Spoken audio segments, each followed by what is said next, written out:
And we love Wilkes-Barre, is that right? We love Wilkes-Barre. We love these areas. And we love the state of Pennsylvania, and we're bringing it back. We're bringing it back. Thank you, everybody. Wow, what a turnout. And they have 6,000 people outside that can't get in. This place is unbelievable. Hello up there. Unbelievable. So we have a lot to talk about. This is my last stop. Tomorrow's so important. You're going to go out and vote. Who's going to vote for Trump?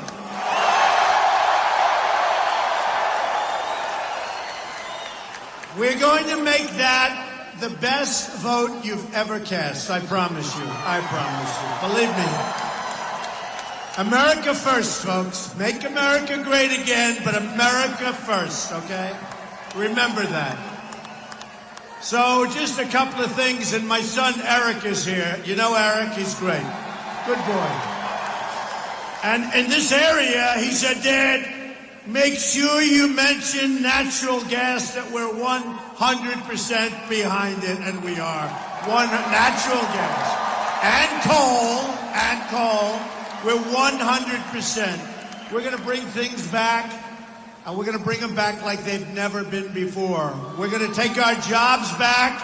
We're bringing our manufacturing back. We're going to take it from all of these countries that for years have been ripping us off because we have politicians that don't know what they're doing. So we're going to take it back. So, you know, the whole deal, you know, this whole thing is crazy. We're leading by millions of votes. We're leading by hundreds of delegates. And it's a rigged system. But I said, you know, let it be rigged. I talk about the boxers. I have a boxer. He's a fantastic guy, sort of a friend of mine. He's a world champion. And he goes into a very unfriendly territory. I said, what are you doing? If you have a good match, you're going to end up losing on a decision with bad judges. He said, Mr. Trump, the only way I have to do it, I have to knock this guy out. I have to knock him on his ass.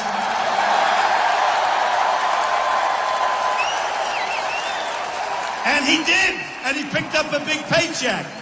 So what we're doing is we're going to win on the first ballot. We only care about the first ballot.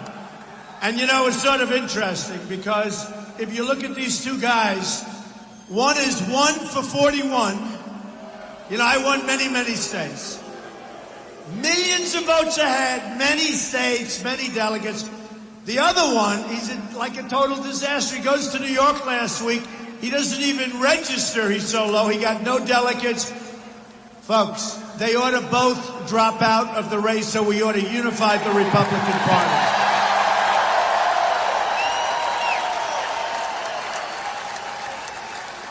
And a great poll just came out. You saw it on the top of Drudge.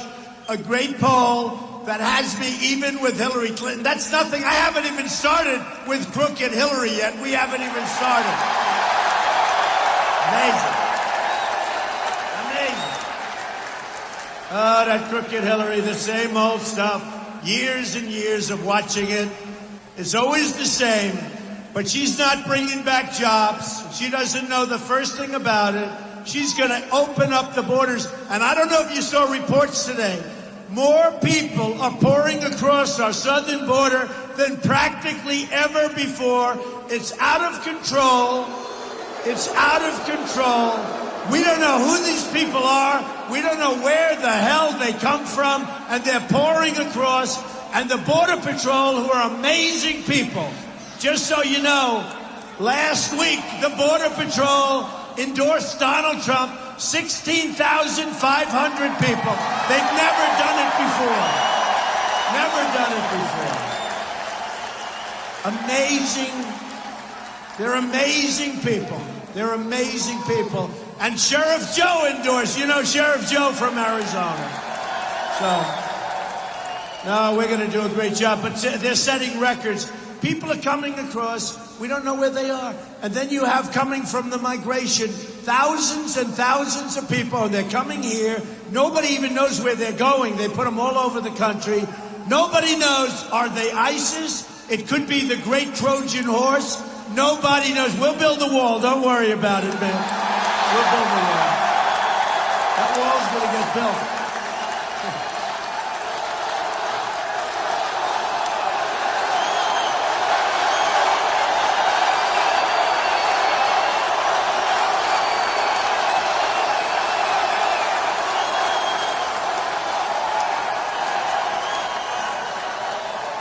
This place is unbelievable. This place is unbelievable. All right. So look. So I go to the statisticians, and I ask them a few. I have to. You know, I have all these people work for me. They've got to do something, right? The sad part, all over the country, last week it was New York State, which I won in a record-setting number. Nobody could even believe it. And you know what's nice? These are people that know me the best. I mean, New York. I went to school in Pennsylvania. My daughter currently is going to school in Pennsylvania. Tiffany. My son went to school in Pennsylvania. Eric went to school in Pennsylvania. They also went to the Hill School, which is a great school with those people. They love the Hill School. Ivanka went to school in Pennsylvania. I went to school in Pennsylvania. I guess I'm a product of Pennsylvania. I love Pennsylvania. But, you know, I'll tell you what. But I had to do this. So I went to the statisticians, and they talked about your area. I said, give me some stuff in the area. So it's been hit hardest among the communities in America. It's been really hit hard. Then they talk about the Scranton region. Lost half of its manufacturing jobs since 1990. Our region here lost 6,000 manufacturing jobs since the recession in 2007. That's a lot of jobs. And you know where they're going? They're going to China, they're going to Mexico, they're going to Japan, they're going to Vietnam. The state of Pennsylvania has lost more than 35% of its manufacturing jobs since 2001. Now, 2001, that was the year that Congress voted, brilliant Congress, really brilliant people we have, right? Except for my two favorite congressmen who are here tonight, you know that. The two greatest guys, where are they? Lou and Tom. Lou and Tom, where are they? Get them up here if they can. I don't think they're so high up. See? They want everybody else to have a better seat than them. If Lou and Tom can ever make it down, we better get up here. But what great guys. And right from the beginning. All right. So look, 35% manufacturing jobs. Congress voted brilliantly to let China into the World Trade Organization. And that's when things started really going bad. Wonderful move. Lion Ted Cruz supports Chinese currency cheating. And 1 in 42. Can you believe the guy's 1 for 42? And he continues to run. Kasich, he was the big vote on NAFTA, which destroyed Pennsylvania and destroyed virtually every state. You look at what happened up in New England, all over the place. I was in New York State last week. I was all over Syracuse, places I know very well. And I went to Albany, and I went to Poughkeepsie, and I went to Bethpage, and I went to Suffolk County. And all over New York State, we have empty manufacturing plants, empty factories, all been siphoned off, going to other countries. The jobs are horrible, what's happened. We're not going to let that happen anymore, folks. Believe me, we know how to stop it, and I really know how to stop it. So there are your statistics. Not a pretty picture. To hell with it. To hell with it. And we've got enough. Look at this cell. More than 10,000 people laid off. Now here's something I don't like. Foreign-born population in Pennsylvania has surged to 1 million, reducing wages and reducing jobs. Not good, folks. Not good, right? All right, we're going to change it. We're going to change it. So we had some big news today. You had Lion Ted announce that he can't win by himself. He cannot do it. You know, he's a joker. He cannot do it. So he said, let me form a partnership which I call, what do we call it? Go ahead. Go ahead. What do we call it? Let me form. It's called collusion, folks. It's called collusion. So I wrote up something. But here's a guy couldn't fight by himself. He was saying how well he did. And look, he's lying Ted. He holds the Bible high and then he lies. He puts it down. Lying Ted. Not worth it.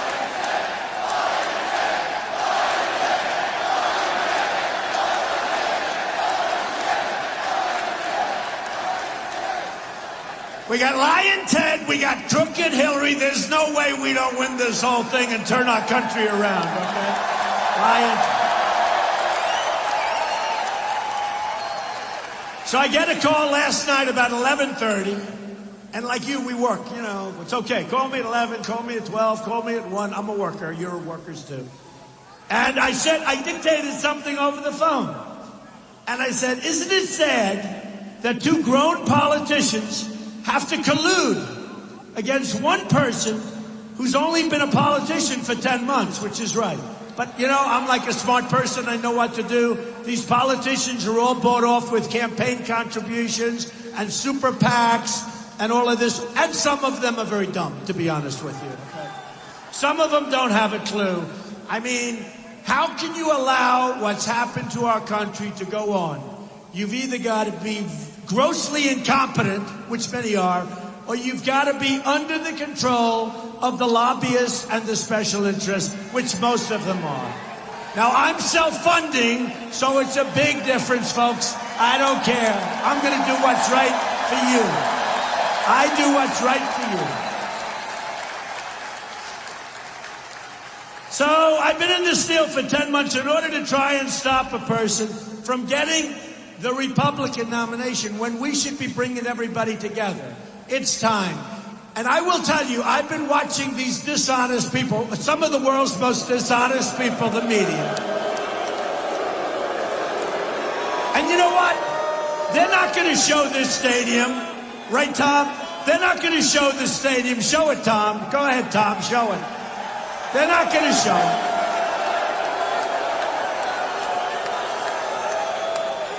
I'll go home and my wife will say, darling, were there many people there tonight? I said, you didn't see it? Because it's all on television. Look at all the lights. They'll say, were there many people? And she'll say, were there many? I said, you didn't see it? They never, ever showed the crowds. We have the biggest crowds by far. And you know what? We have the greatest people by far.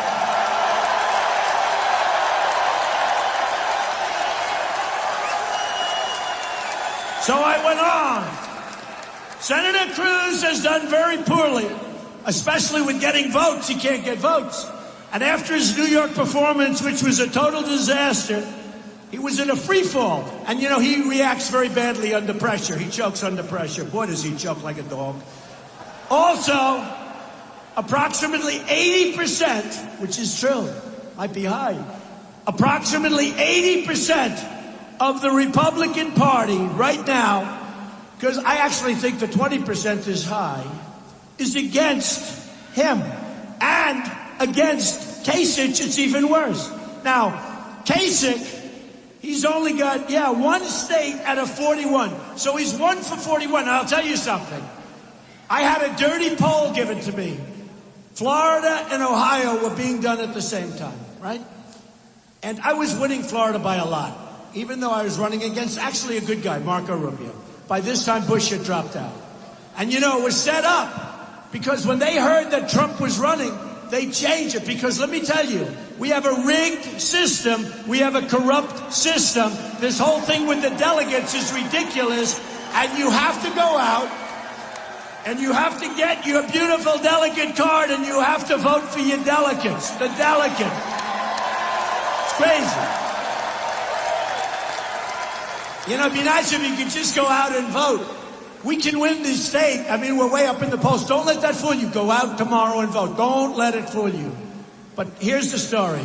And they just said, Mr. Trump, when you go up there, can you please tell them to take their card, vote for the Trump delegates? I said, that's not like a cool thing to say during a speech. Vote for the Trump delegates. Okay, now I've done my job. You know, it'd be nice if you could just vote and just be done with it. But the system is so complicated. Now we have a great head of the Republican Party, so we're very lucky. And we have some great people, and we have some amazing delegates, and they're going to do a great job. But here's the story. Here's the story. Thank you. I love you, too. Look at this guy.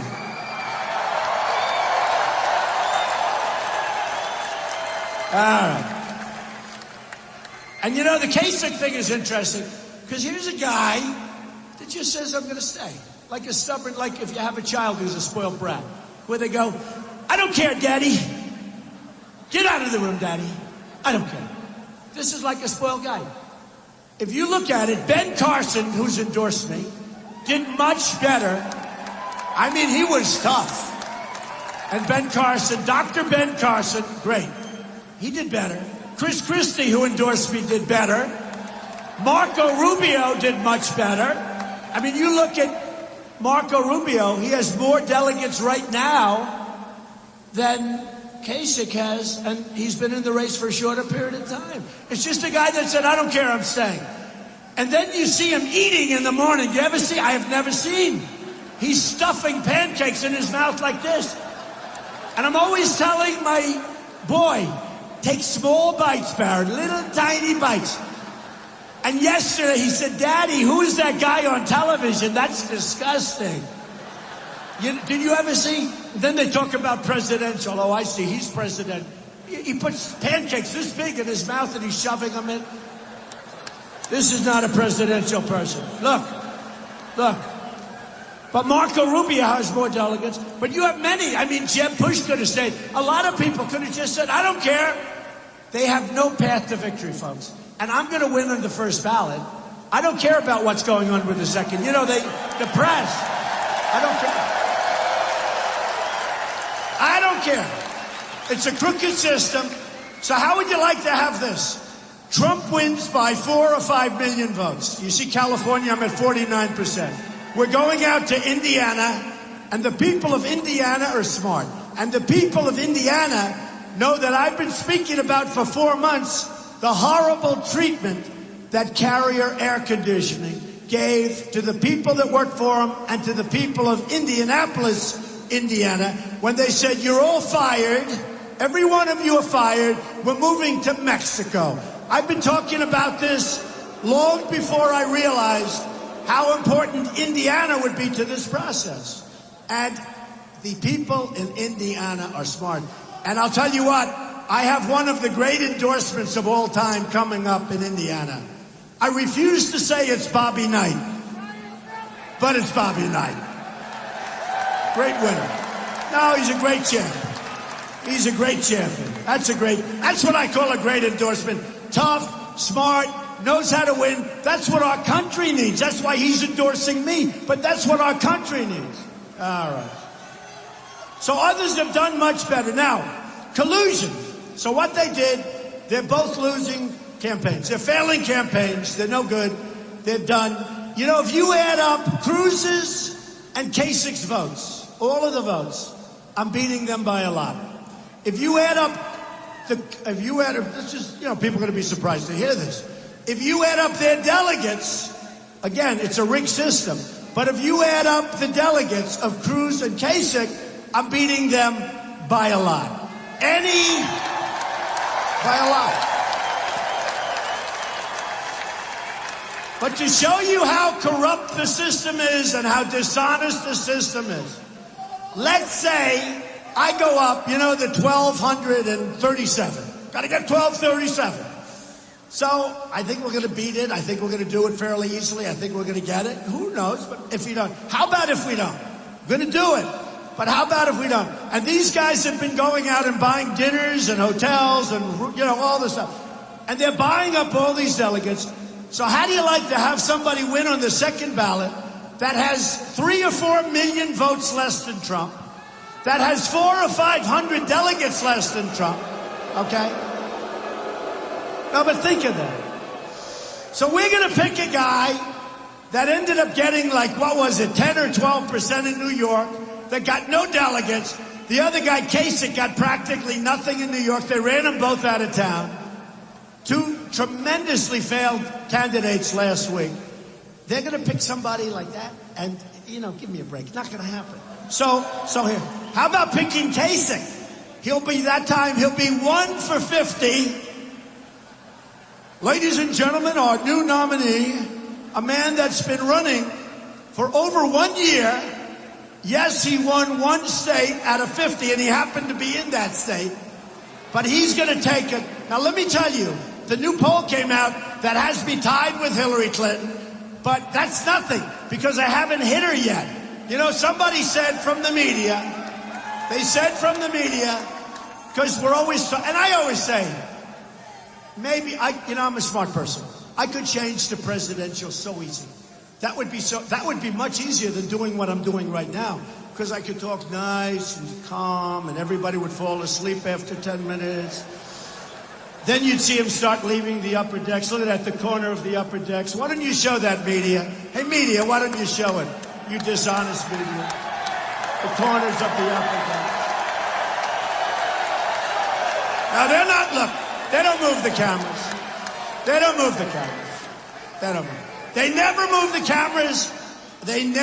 move the cameras unless there's a phony protester around. Do we have any protesters? I'd like to put a couple of protesters right up there where they can see. And think of it, 6,000 people not able to get in standing outside. So, here's the story. We're going to win big tomorrow. You're going to go vote. You're going to vote for the delegates. You're going to do all the things you have to do. It's crazy. But we just got poll numbers from Rhode Island. I just got back from Rhode Island. Plus, I made 2 speeches today. We had 2 rallies in different parts of Pennsylvania. Yesterday, we had an unbelievable rally in Maryland, an airport hangar that was so big and so packed that people were flowing out into the runway areas. I mean, what's going on is a movement, folks. We've been on the cover, and it's we. I'm the messenger. I'm a good messenger, but it's about you. We've been on the cover of Time magazine many, many times in the last short period of time. In fact, I'm going to be at a dinner tomorrow night for Time magazine. The world's 100 most important, something like that. You know what? Who cares? What I care about? I care about winning this nomination, beating crooked Hillary Clinton, and doing a great job for our nation. And we're going to do it.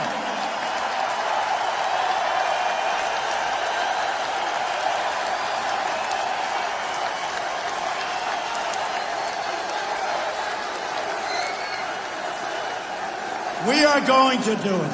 You ought to see, though, Rhode Island today. You know what happened? They didn't put me down for Rhode Island. I said, what are you talking about? Well, your poll numbers are so high there, Mr. Trump.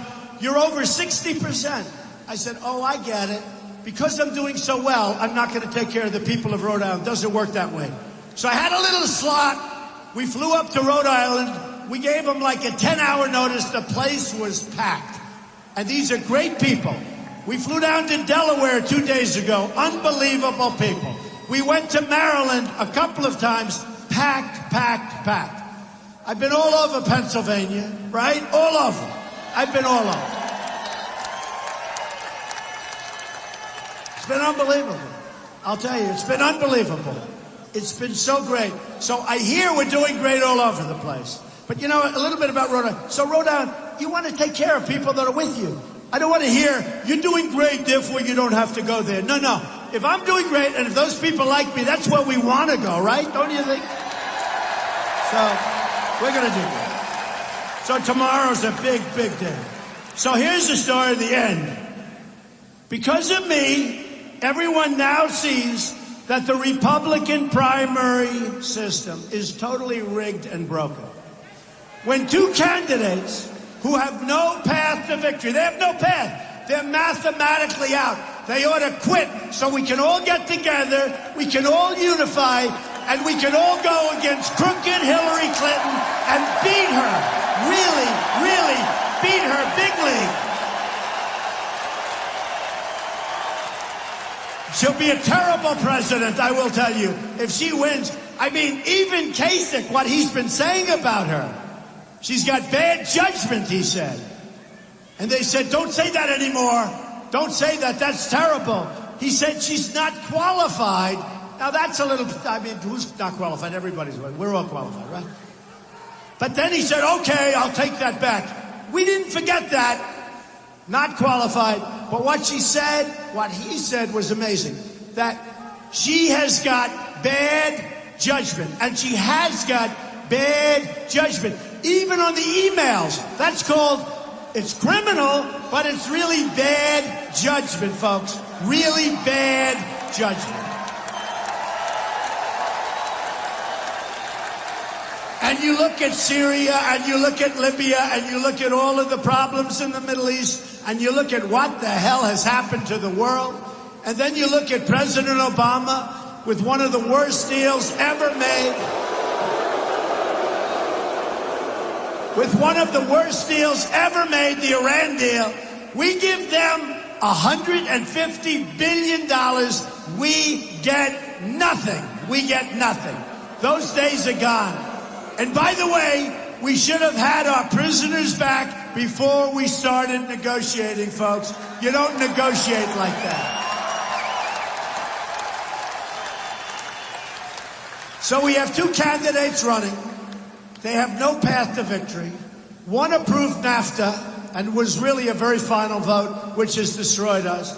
The other one loves TPP, Trans-Pacific Partnership, which is a catastrophe for this country, which will make NAFTA look like baby stuff.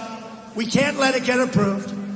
And Cruz doesn't want to do anything about China's manipulation of their currency. He had the opportunity, he blew it. Here is a senator who has done nothing in the United States Senate. No legislation, nothing important. He's been a bad senator, doesn't get along with anybody, has practically no endorsements. The man he respects most is Senator Jeff Sessions from Alabama, a great man and a great senator. There's only one problem. Jeff Sessions, 2 weeks ago, endorsed Donald Trump. Problem.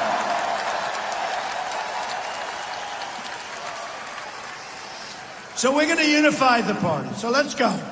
When I came down the escalator, not so long ago, June 16th, with my wife, I looked down at Trump Tower, and I saw the largest group of cameras and paparazzi and reporters. It looked like literally the Academy Awards. I say it. And I said, I didn't love doing this. I mean, I'm doing it because, honestly, we really can not only make America great again, I really believe we can make America greater than ever before. I really believe, or I wouldn't be doing it. I wouldn't be doing it. And I stood up and I made a speech. And as you know, I brought up illegal immigration. I brought up trade. I brought up some other things. But the primary thing was trade. Illegal immigration. We're going to rebuild our military, make it stronger, bigger, better. The cheapest thing we can do. Nobody ever will mess with us because they just toy with us right now. They toy with us. And a lot of people, I heard it today, they said, well, Trump is definitely the toughest one running, but he may have a quick hand, a quick trigger. I've got the slowest trigger of anybody, but nobody's going to play games with me. But I've got the slowest trigger. I'm the one that said, as a civilian, I wasn't a politician, but I said at the beginning, don't go into Iraq. You're going to destabilize the entire Middle East. And that's exactly what happened. If our presidents and if our politicians went on vacation 15 years ago, we'd be a lot better off in the Middle East than we are right now. What we have right now is a big, fat, ugly mess, all right? A big mess. And they were the ones that pulled the trigger. And then I heard a certain senator, Lindsey Graham, he said, I don't know why Donald Trump doesn't listen to me. I've been fighting this war for many years. That's right. I want to fight it for about 2 weeks, folks, not many years. Because we have to get back to our country. We have to rebuild America. We have to rebuild the United States. Our infrastructure is going to hell. We'll build 3 schools in different places in the Middle East. They get blown up, we rebuild it. They get blown up again and again and again. but if we want to build a school in Pennsylvania, the government said, we have no money. Right? No good. We've spent over $4 trillion in the Middle East.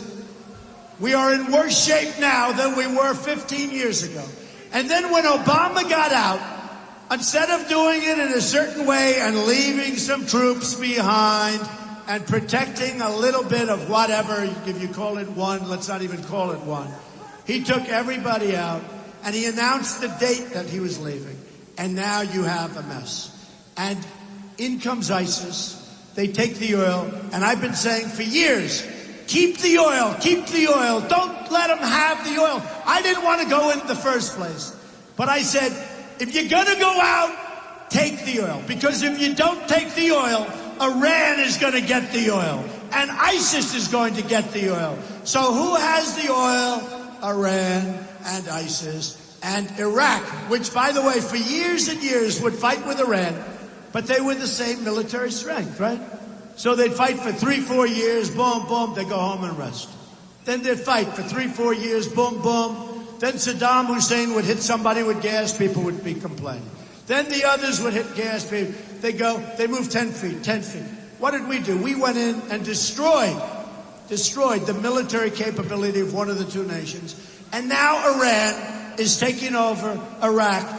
As sure as you're standing here, and as actually you people are all standing too, even though you have seats, which is a great honor. Thank you. It's always nice when people have seats and they still want to stand to hear Trump. Don't you agree? Always. Always. I appreciate it. So we're going to change our focus. We're going to be so great on the military and on foreign policy, and we're going to do things right. You know, we protect many, many nations, and we're not reimbursed properly for the protection. Many of these nations are very wealthy nations. We protect Germany. We protect Japan. Love Germany, love Japan. Many friends. We protect South Korea. Great, great. From the madman next door. We have 28,000 soldiers on the line. Very dangerous position to be in. They're making a fortune. You order television. I ordered 4,000 television sets. I order thousands a year for different projects. Thousands. Where do they come from? They come from South Korea. That's fine. They are money-making behemoths. They don't take care of us. We protect Saudi Arabia. Saudi Arabia, I have many friends in Saudi Arabia. They buy my apartments. You wouldn't believe how they buy my apartments, okay? Many, many friends. But we protect Saudi Arabia.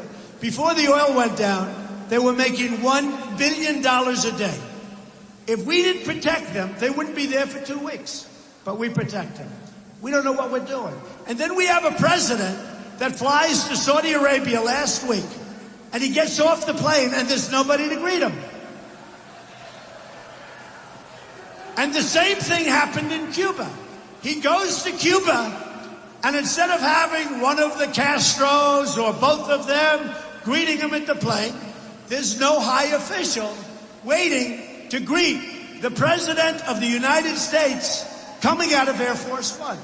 Which, by the way, they will tell you, the dishonest media, but they will tell you that has to be a record. In the history, the great, great history of Air Force One, how many times do you think it landed at an airport of hundreds and hundreds of countries where the top people in that country weren't there to greet the President of the United States? It happened to our president. It happened to our president twice in 4 weeks. Nobody. I'll tell you what, if I were the president and I flew into Saudi Arabia and the king or whoever, the top, isn't there to greet me, I say, hey, pilot, come here for a second. How much fuel do we have? We got plenty, sir. It's Air Force One. I say, get back in those controls, pilot, and let's get out of here. Right? That's what I do. Let's get out of here.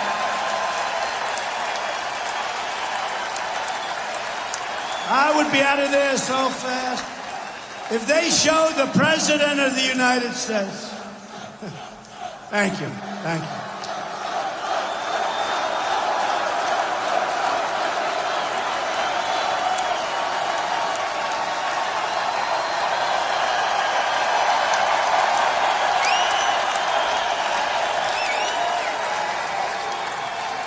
If they show the President of the United States so little respect, it's called, sorry, folks, see you some other time.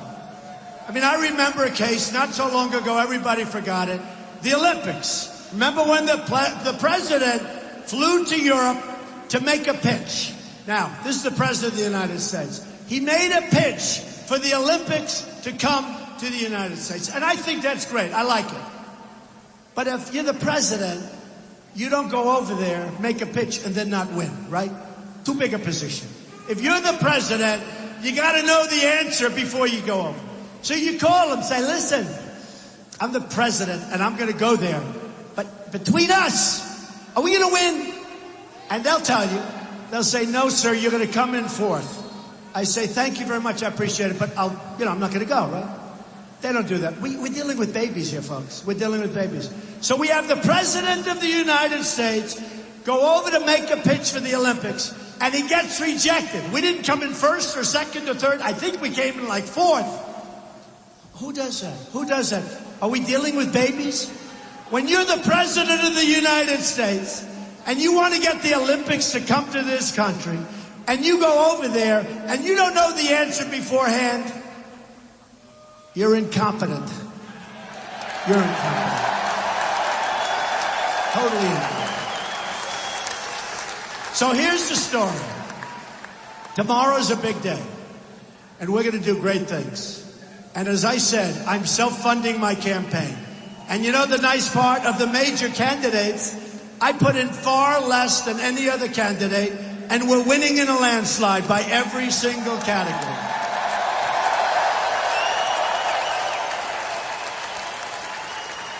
And on television, one of the very smart pundits said, why would Trump change? You know, I'm like a smart guy. I went to the best school, one of the hardest schools in the world to get into. Like, I'm smart. A lot of us are smart. By the way, we have the smartest and most loyal people are in these rooms. The Trump people are the smartest, and they're by far the most loyal. By far. They are by far the most loyal. So here's the story. Here's the story. I have to tell you this. I have to. Here's the story. So they're talking about presidential. And this one pundit says, let me ask you a question. 17 people started, and Trump was there. And we all said, Trump's never going to run. Trump's never going to this. Trump's never going to sign Form A, which basically is signing your life away. Trump's a private company. He's never going to reveal his finances. So I announced, I then signed my life away. I signed Form A. I then put in my financials early. I had the biggest law firms in Washington and the biggest accounting firms in Washington working round the clock because I didn't want to be even an hour late.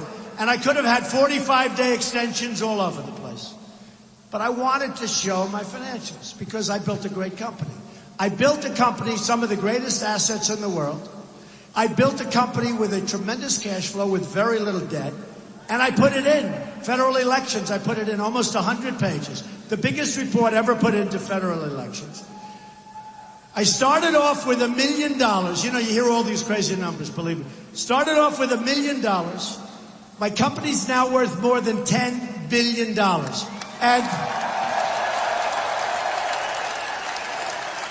And importantly, I tell you that it's not in a braggadocious manner. I tell you that because this is the kind of thinking, at least for a little while, that our country needs. We got to put our country back on track.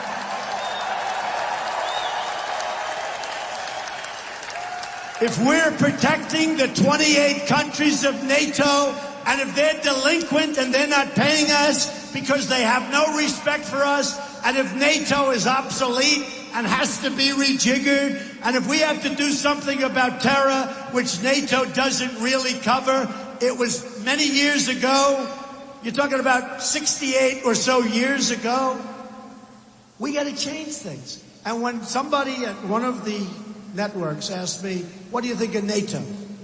Now, in all fairness, I'm a very good business person. But you know what? NATO's never been high on my list, but I understand it. I said, number one, it's obsolete. And guys that looked at it that study it every day of their lives. At first they said, no, it's not. Then about 3 days later, they're saying, Trump's got a point. Because they're so close to it, they don't even see it. Then I said, we have put up so much money to protect other countries. They've got to start paying for this protection. And they don't pay because probably nobody asks them for the money.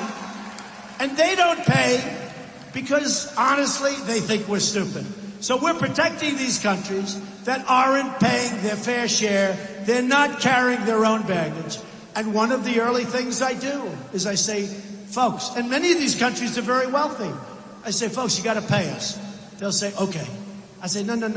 You got to also pay us for all those back years when you didn't pay us. It's called delinquency, right? Got to pay us. You got to pay us. And we don't mind, and we'll help you out, and we'll protect, but you got to pay.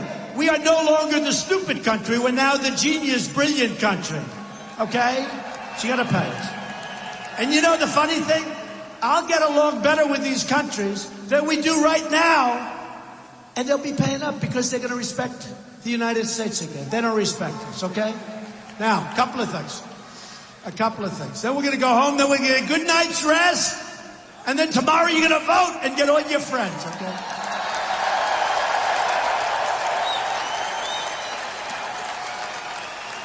Couple of things. So the commentator said, you know, I hear Trump maybe is thinking about pivoting to more presidential. The only thing is that I don't understand. He had 16 opponents, senators, governors, all these people, top of the line. Some of them not so good. 16. He had guys like Dr. Ben Carson, who's a phenomenal guy. A lot of people, right? He's a phenomenal guy. Now, wait a minute. So he goes through one. He wins. He goes through another, beats a governor, beats a senator, beats a governor, beats a senator. Now he beats a senator, and now he beats 3 senators in a row. And I'm about to beat a senator who doesn't even have a clue, Ted Cruz. And I'm about to beat a governor who's 1 for 42. Okay? So this person, who's a very smart pundit, said, you know, if I'm Trump, I don't think I want to change. And there's a lot of truth in it. But wait till you see what we do with this country. We're going to unify, not only are we going to unify the Republican Party, but we have a tremendously divided country. White and black, everything we have, young and old, everybody is at odds. You look at the African-American population in this country. Youth, African-American youth, has a 59% rate of unemployment. 59%. You look at African-American people, it's substantially higher. There is tremendous division because Obama is a tremendous divider. He divides, and he's done nothing for African-American people, I will tell you that. And I'm going to win the African-American vote, and I'm going to win the Hispanic vote. And every poll, you look at the poll in Nevada, the poll, big Hispanic population. I won the state of Nevada very easily in a landslide. Cruz was supposed to win. I win all these states. He can't win when people have to vote. He can't win. So here's the story. I win it, and they do an exit poll of the Hispanics. And who wins the exit poll by a lot? Donald Trump, okay? You know why? So I'm going to win the Hispanics. I'm going to win the African Americans. You know why? Because I'm bringing jobs back to our country, and I'm not letting the jobs that are here go without consequence. If somebody wants to take their factory, like Carrier did in Indiana, and they want to move to Mexico, we're going to tell them very nicely, enjoy Mexico, enjoy the heat. Just enjoy it. I hope you build a wonderful plant. But every single time you make an air conditioning unit, and I buy from Carrier, but I'm not buying anymore. Every time you make an air conditioning unit, and you want to send it across our now very, very strong border with a wall, with our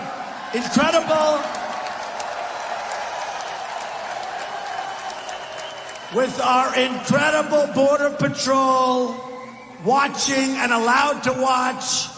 Every time you make a unit and you send it across, we're going to charge you a 35% tax. I hope you enjoy your stay in Mexico, okay?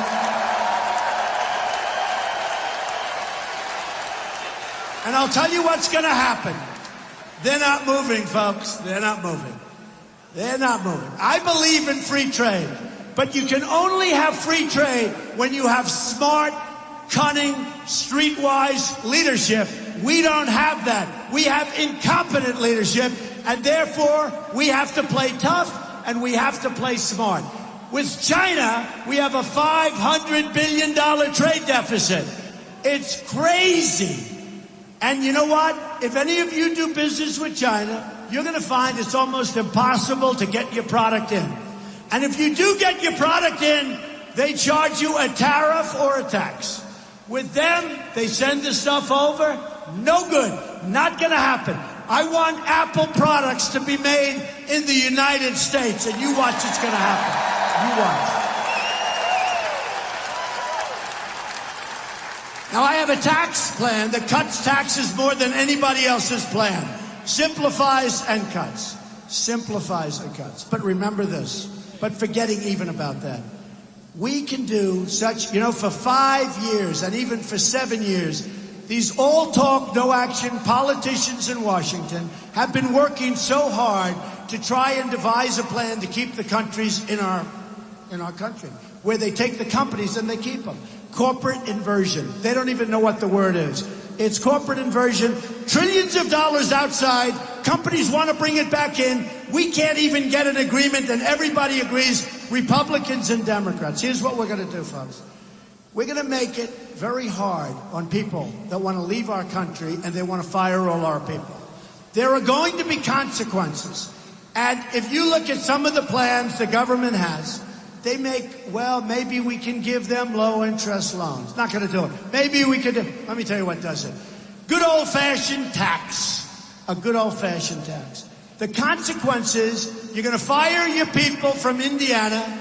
You're going to fire these 1,400 people that did a phenomenal job for 30 years and 20 years and 14 and 15. I met many of them. That's not going to happen. If you want to do it, go. But when you come over, and I'm telling you, nobody's leaving. Try looking at their projections. Their projections won't work. Now, remember the one thing that nobody will say in terms of the pundits.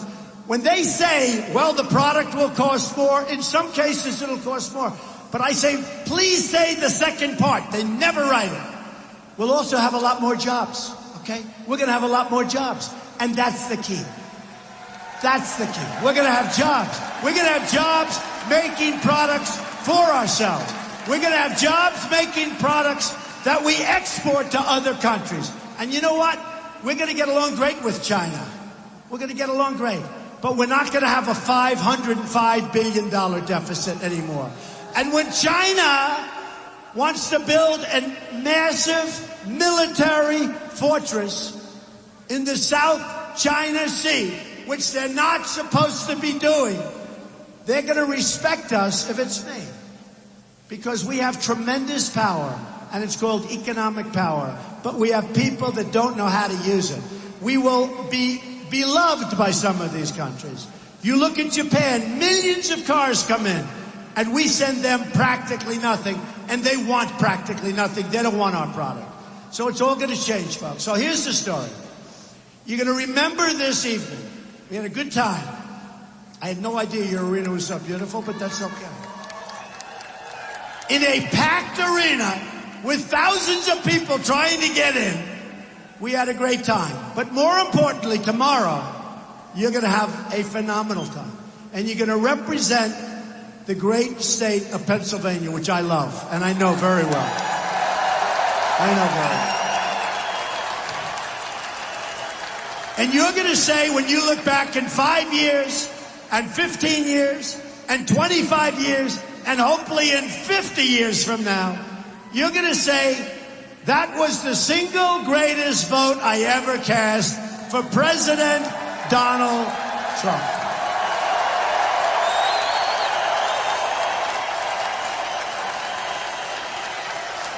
Because we're going to go on, and we're going to beat crooked Hillary, and we're going to win the White House, and we're going to have such victories. But what you're going to say is, it's amazing.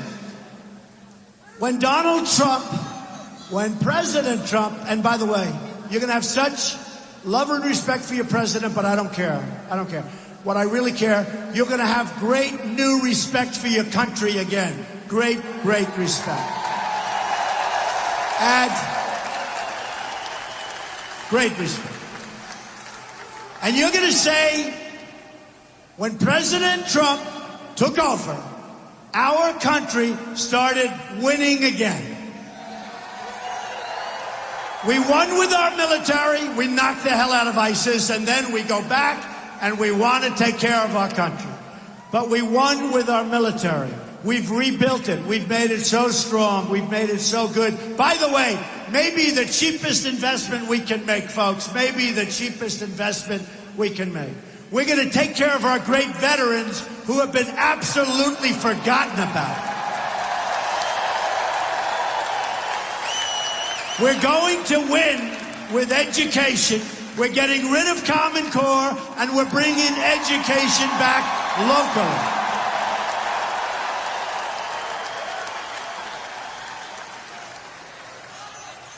We are going to terminate Obamacare and replace it with something far, far better.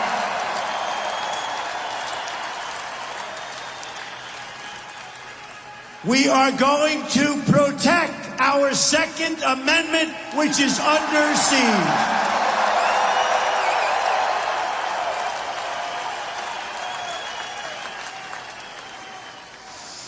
We are going to have strong, powerful, magnificent borders. We are going to build a great wall, and Mexico is going to pay for the wall.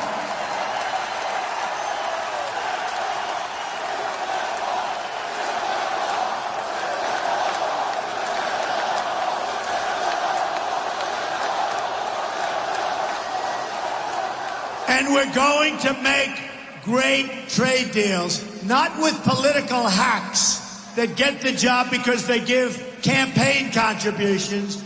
We've got the most brilliant business people in the world in our country. We're going to be using our best people, our best negotiators. They've been calling me by the dozen. They don't want money. They want to make America great again. They're proud of our country. We're going to use our best people, and we're going to bring back our jobs. And we are going to do great with trade. We are going to do great with trade. So, folks, go out tomorrow. Get a great night's sleep. Go out nice and early. Vote. And I promise you, 100%, we will make America great again. We will make it better than ever before.